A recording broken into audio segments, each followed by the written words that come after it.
Vickie Kelty back again to welcome you to the Quick Cultural Combos after show, where we keep the conversation going. And you will, of course, recognize Jimena, my very famous author friend, and who is still with us. And Jimena, let's jump right in and share what books are sparking our creativity right now. Do you want Well, to start? yeah, I do. Right now, I'm reading this amazing book. I don't know if you can see it properly. Maybe here. Oh, I can see it. Well, it's A in little Spanish. higher. Okay, here.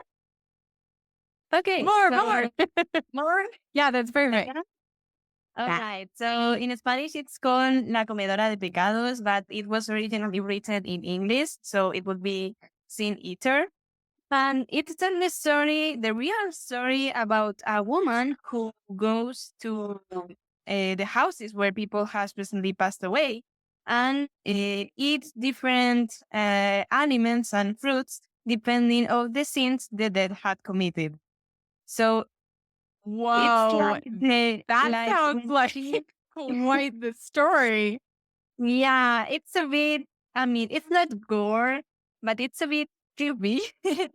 But I think it's Yeah, gonna that is be right up my very alley. interesting. So, who was the author? Oh yeah, I forgot to mention it. It's Megan Campisi. Making cup of tea. Okay. We'll add that to our list. Have you finished it or are you just getting into it?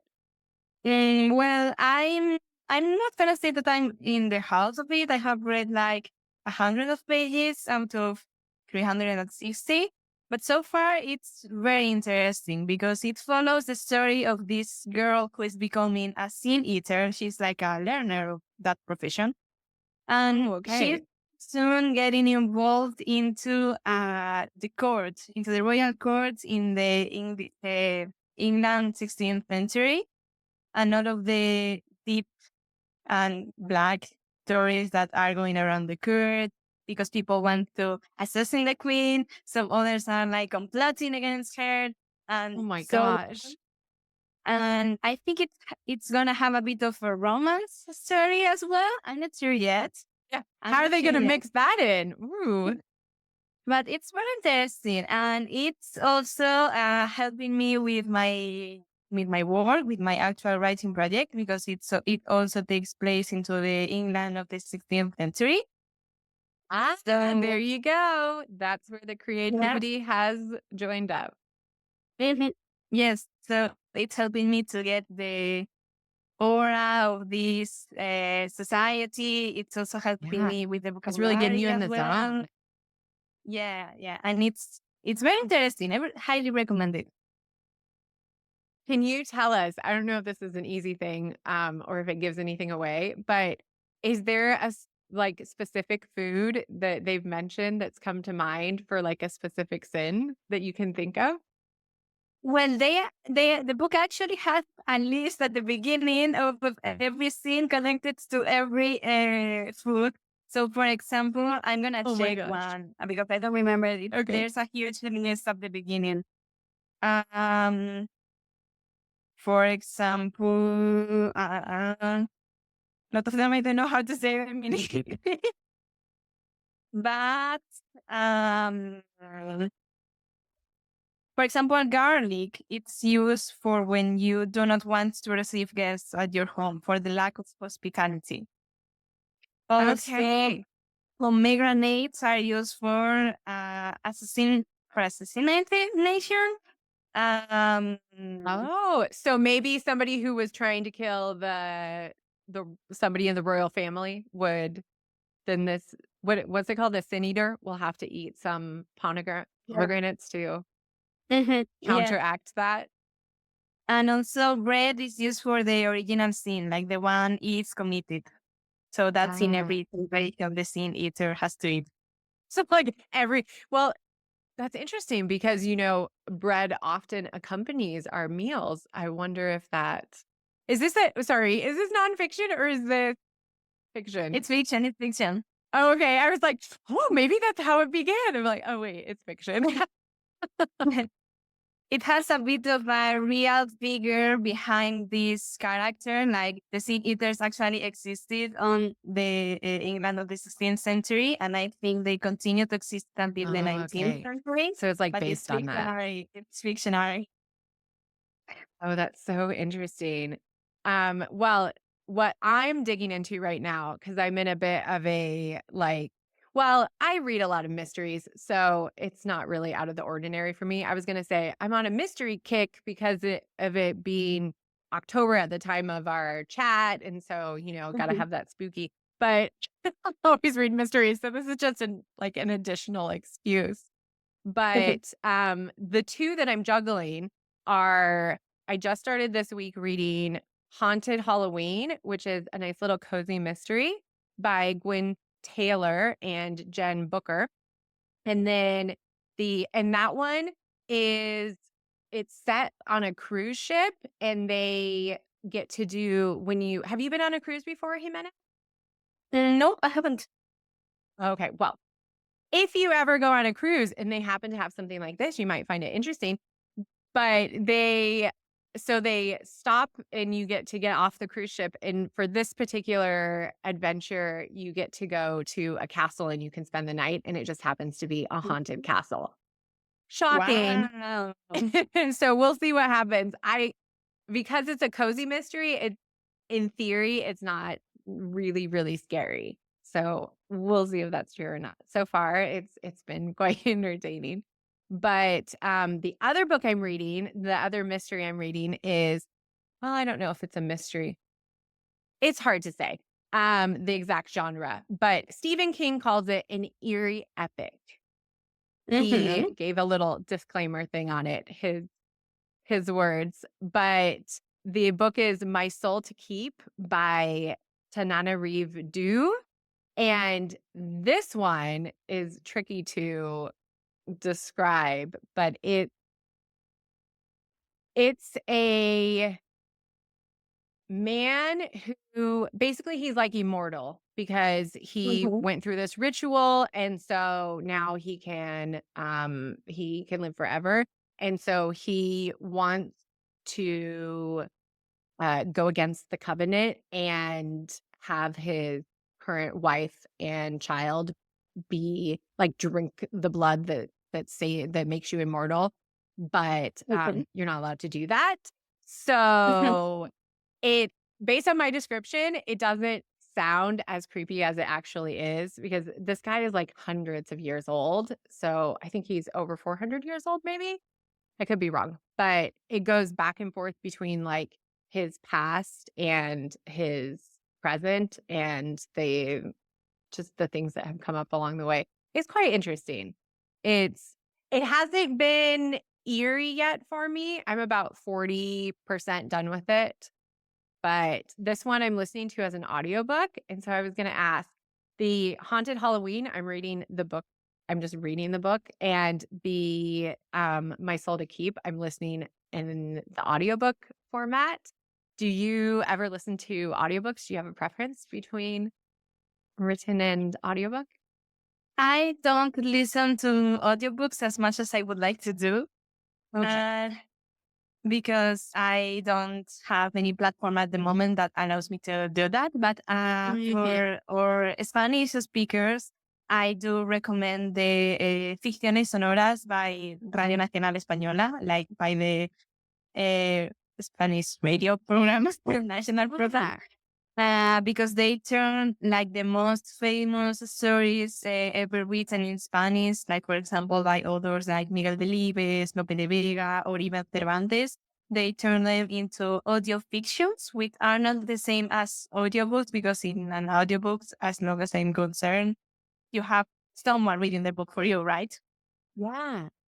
But in audio fictions, they take a bunch of actors and actresses to make the characters that are appearing in the book. So I find it way more interesting, but I would like to listen to audiobooks more. That's really interesting because I can't remember what they called them, but yeah, it was basically kind of like a play done through just audio. So you weren't getting to see anything. I think The Turn of the Screw. I'm not sure. I always get that title wrong.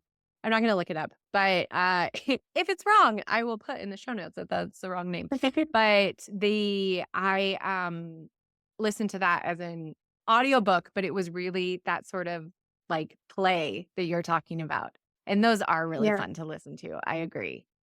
Because having the one voice narrating both of being like, I told you, no, I said don't. And they had to change their voice for it. That takes a lot of talent, first of all, but it is maybe easier to have in some ways the story told through a bunch of different people doing it for sure. And I did have another question for you. Do you find that because like right now you're reading your book about the sinner, the sin eater. What was it called again? Excuse my short memory. I'm a fish. Sin eater. Don't worry, sin eater. And so for Sin Eater, do you consider that a book that you're reading for fun? Because it does connect to your work so much. No, I'm actually reading it for fun because I bought it like a year and a half ago, and I completely forgot about what was it. Also, that just that it was about a girl who was eating food because of the sins others have committed. Fine, perfect. But I didn't remember anything about where it took place, about the era it took place. So when I was reading like the first pages, I was like, oh my God, I can't believe it's taking place on the same era I'm writing about. So So I that was read just it a for happy fun, coincidence.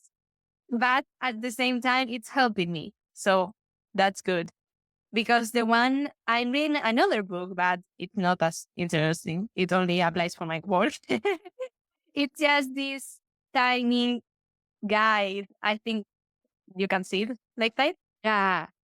It's this tiny guide about the Hampton Court Palace, which is the palace where my novel takes place. The novel I'm actually writing now takes place. So that's not as interesting as Sea Eater. This one I'm reading more for research and for know how to describe the palace properly, about know where to set up the scene. So I have these two kind of readings.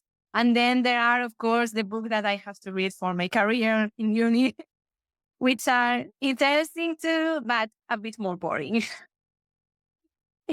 I see that I can visualize the scale that you're giving us right now of the levels of boredom connected to books. I I remember those years of university reading. So good luck. That's all I can say. Good luck to you. Enjoy what you can. There's always something you can pull from them. But yeah, even when it's the like degree that you're passionate about, sometimes the books are not always the Yeah. yeah. You know what I'm saying. But for me, another thing that I'm juggling between audiobooks and written books this month. So I'm usually just like solely audiobooks because I just can't find the time to read other stuff. But I'm very proud of myself that I am getting like 4 books in this month. We'll see if I finish any of them. But I'm listening to French pronunciation from Collins Dictionary. It's a book which I don't know if you can guess, Jimena. What do you think French pronunciation is about? Any ideas? I don't know.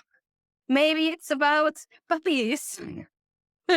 And they might have the word for puppies, so you could be right. But it's been so-so. I mean, I was curious to see what it would be like to learn pronunciation through an audiobook format, and it's interesting. Yes. And then the other book is How We Learn is what it's called.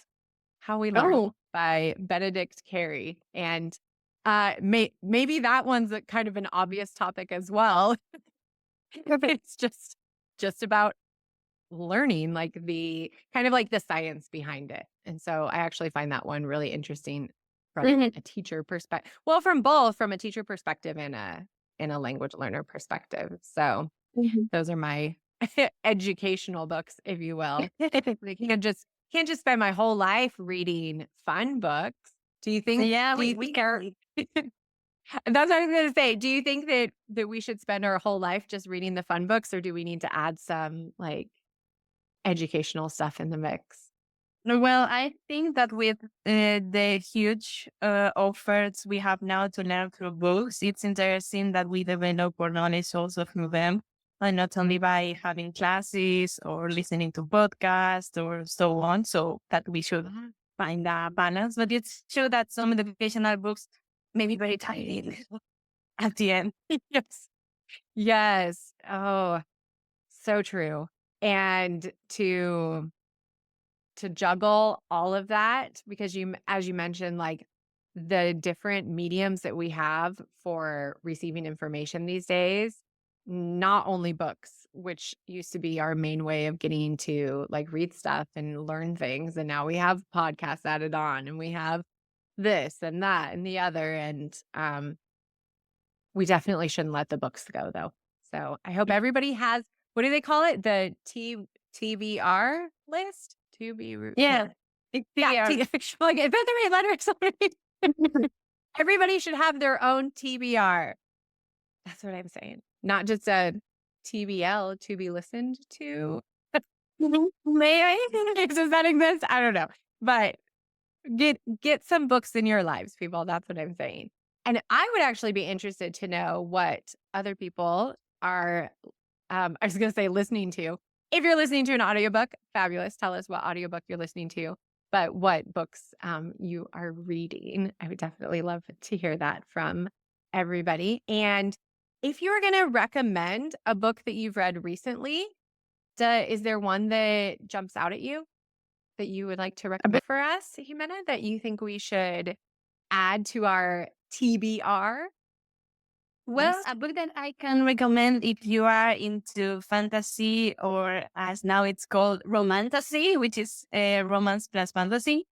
It's In Okay. Deeper Waters by F.C. Lucans, which it's a very interesting book. It's more to like young adult people. It's not that adult book, which combines magic, sea adventures, romance, male romance, actually, uh, a high fantasy world. I think it has wizards too, and it's a very cute book, very cozy.